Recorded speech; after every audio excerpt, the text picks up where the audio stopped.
Okay, hey, Taco here. Just going to do a first flight review, where I went wrong, what I did right. You see me, I'm kneeling on the ground and I'm setting up for a reverse launch.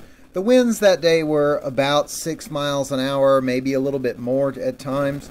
So I'm setting up for a reverse. You don't hear me running the motor very much because right before this video I did a good bit of motor running, which should have warmed the engine up, so I didn't do a whole lot of like run up after I cranked the motor. So right now I'm storing my radio in its pouch. I use an ICOM A16, and that was my wires I was trying to figure out what to do with. When I put them too close to the antenna, it gives me a feedback squeal in the microphone.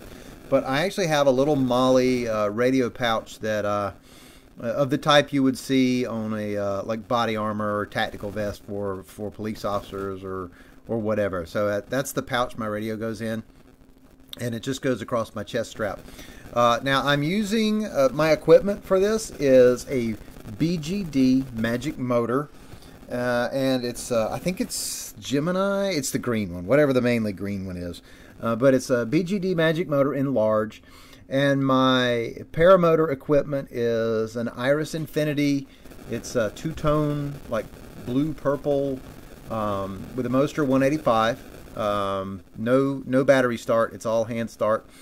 So here I'm just trying to make sure that everything is set right, and I'm set up for a reverse launch. Now my plan originally was just to do some power taxiing, but after a couple of hours of lugging the motor around and doing setups and kiting with the motor on my back, I'm getting exhausted. So my plan here was just to do 1 or 2 power taxis. I'm looking for aircraft. Plan was to do 1 or 2 power taxis, and then if everything looked right, then try a first flight. But I didn't stick with my own plan. So I wound up going ahead and doing a first flight once I realized this power taxi was going really well. Now the wind is coming generally across the runway at this time from my left at this point across the runway to the right. So I get the wing up and I start running, and you can see the windsock sticking out a little bit. Now the camera is on my head, so the more I move my head around, the more the camera tries to catch up to me. So at this point, you know, I'm getting ready to... I'm doing my power taxi and I'm happy, and I just goose it. Now, here's my first problem. I didn't stay over the runway. At this point, I'm holding the full throttle, and I'm just hanging down from the thing, and I'm kind of letting the wing go wherever it wants to go. You saw me stow my brake, and then I'm getting into the seat. And then I'm going to look over and get my brake again. And at this point, I realize I've kind of messed up. I should be over the end of the runway, over the airplanes there on the left-hand side. So that's where my grass strip should have ended. And I'm really not in a good spot here. This airport traffic pattern is to the right. So when I took off, now I'm kind of close to the downwind leg on this airport, so that was really not a good place to be. You know, the flight felt good, but I kept pushing to the right. Once I got above the trees, the wind gradient pushed me over to the right-hand side. So now I'm kind of, I'm still a little bit nervous with the controls and don't want to do much. So I did pull back to the left a little bit. You know, I haven't had a whole lot of time on the controls actually under pressure. This is my first flight, so I have had a tandem ride, but this is my first flight alone, so I'm still getting used to, you know, giving the wing some input, and right now I'm just kind of letting it go where it is. At this point, I've turned around, and what you didn't see, stowing the brake again, what I have to do, I don't have a push to talk button where I can reach it. So I have to stow the brake, reach over, make my radio call, which you can't hear, and then I have to reach back over and get the brake back in my hand. So I may have to do something different and make a push to talk. Another thing at this point, which I should have done, you see I'm still pretty low. I'm below pattern altitude for this airport.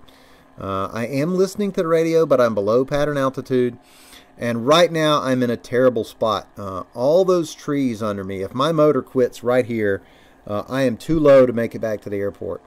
So that's one thing that I really wasn't very cognizant of until I get near the end. When I get down near the end of the run, parallel with the end of the runway, I'm like, man alive, I'm too low, and I don't have an out. All that used to be field, so they've let the trees grow up.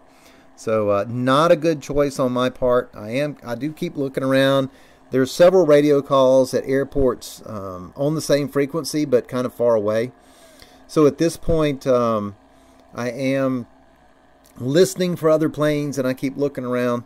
Thankfully, there was no other flight traffic. There was one student pilot that left and went up towards North Carolina, but there were no other planes entering or leaving the airspace, which was nice. So at this point, I'm just kind of looking around, getting used to it. Now, the air was really bumpy. I don't know if you can tell on the video, because the GoPro tends to try to, in cinematic mode, it tends to try to minimize bumps and shakes and things. So you don't really get a true feel for it as far as how bumpy it was. It was bumpier than driving down a South Carolina interstate. I mean, it was really, really bumpy, which is one reason I cut my flight short. At this point, I'm still in my brake. I'm making my call that I'm making a right turn to final to do a touch and go. I flew kind of a helicopter pattern with this. When I flew the helicopter, we would fly ovals. You didn't make 90-degree turns. Take off, turn, and then turn again for downwind, and then turn for crosswind, and turn for base.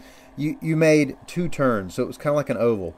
You took off, you made a big semicircle, did your downwind, then made another big semicircle on the final, and that's kind of what I was trying to fly with this, is more of a helicopter pattern than a true general aviation, rectangular pattern with rounded off corners. So at this point, I'm coming down towards the runway. There's a nuclear plant off in the distance. So I'm coming down towards the run, and you can see how long it's taken me to get down, to get here. I'm still at a very bad spot. If I had an engine out right there, I'm going to wind up in the trees. I don't even think I can make that field off to the right where the house is, so that was just terrible decision on my part. I should have been way higher. One of the things that I messed up on was when I didn't plan to take off, I didn't set my watch. My Garmin watch there on my left arm actually has a flight program that will follow you. Basically, it points back to where you took off from, and it tells you your current altitude above where you took off, and flight time, and several other things. So because I only intended to power taxi and didn't intend to take off, I didn't set my watch. So I have no idea how high I am, but I know based on glide rate that there's very little chance I could have made a good landing. Maybe off to the right down that road, but between those trees would have been tough for me as a new pilot. I'm not sure what I did there. Maybe making sure my GoPro was still attached to my helmet. But at this point, I'm getting towards the runway, and what my intent to do was I was going to come down the runway off the deck maybe 50 feet and just kind of buzz over the grass strip, touch and go helicopter style, because that's how we used to do it in the helicopter. We would do a touch and go, but we never would touch. You just come down and kind of hover over the runway the whole time instead of landing like airplanes do. So that was my intent, just to get set up for the landing and get a feel for it. Maybe what landing was going to be like. Make sure to control my oscillations, that I wasn't rocking back and left and right as a pendulum underneath the wing. And it was, like I said, it was real bumpy. So here I am, kind of gauging where I am, just intending to fly over the runway.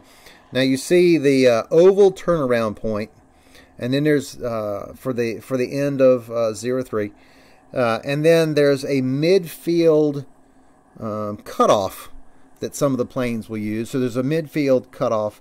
Past that midfield cutoff and the taxiway on the right, about halfway down is my car, which is where I wanted to touch down eventually. In front of me, you see, I lined up kind of directly on a drainage ditch, actually. And my intent was to go down the middle of the grass strip over the drainage ditch. But I think, I'm not sure if I hit a rotor coming off the trees or something, because I get down here and at a certain point it just starts to sink. And so like I said, I wasn't intending on landing. I come down here and it just, at one point, and I don't know how easy it's going to be to see on the video, but I just feel like right here, it just sinks a little bit. Like all of a sudden, the whole craft just sinks maybe 5 feet. And then I realized, whoa, wait a minute, and I had a decision to make. And either I was going to goose it and try to get up, but I didn't want I didn't want a sudden surge, especially this close to the ground, while I felt the sinking coming on. So at a certain point, I'm just like, you know what, I'm just going to land. And I started to give it a little bit of pressure, and I never even really got to flare. I gave it a little pressure, but because it was like, oh crap, I'm landing, all of a sudden I'm just touching the ground, and I didn't even have time to get out of the seat. It's just like, uh-oh, here I go, and plop. And I wound up, my feet hit the ground, but I'm still in sort of a seated position, so my feet hit the ground and I just plopped down right on my butt. The funny thing is, I am giving the wing no input at this point, and it is just hovering over me. That's how strong the wind was at this point.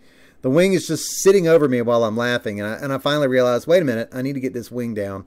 And I reach over and I grab the left risers, and I just kind of pull down on the left-hand side. So lots of improvements to make next flight, and we'll get into that later.